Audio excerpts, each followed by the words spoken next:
নমস্কার। ঘরের ঠাকুর শ্রী রামচন্দ্র থেকে আজকের নিবেদন। একদিনের কথা খুব মনে পড়ে। ঠাকুর তখন আমাদের বাড়িতে। এমনিতে ঠাকুর থাকলে লোকজন খুব বেশি হতো, শুধু প্রসাদ দিলেই কর্তা সন্তুষ্ট হতেন না। তিনি চাইতেন যারা চা খান তাদের চা দিতে। প্রত্যহ দুবেলায় অনেক কাপ চা তৈরি করতে হতো। ঠাকুরের ভোগ রান্না বেলা 11টার মধ্যে, তারপর বাড়ির সকলের রান্না সমস্তই একা করতে হতো। এরপর বারবার চা তৈরি করার হুকুম।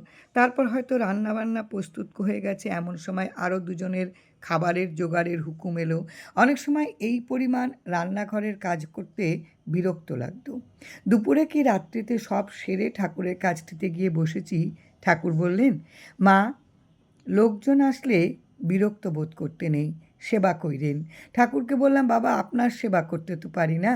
উত্তরে ঠাকুর বললেন, লোকের সেবা হইলেই আমার সেবা হয়।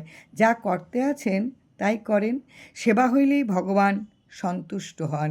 তিনি কোনো সেবা যত্নের প্রতীক্ষা করেন না। কর্তব্যকর্মে ফাঁকি দিয়ে কেউ ঠাকুরের জন্য কোনো কাজ করুক, এ তিনি চাইতেন না, বরং তাতে অসন্তুষ্ট হতেন। এবং তা সত্ত্বেও কেউ এরকম করলে ঠাকুর তার বাড়ি ছেড়ে অন্য কোথাও চলে যেতেন। সংসারের কর্তব্য সুষ্ঠুভাবে পালন করাই ঠাকুরের শ্রেষ্ঠ সেবা।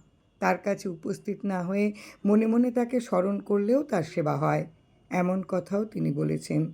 সহ্য করে সংসার ধর্ম পালন করা শ্রেষ্ঠ ধর্ম, এই কথা তিনি নানাভাবে বোঝাতে চেয়েছেন।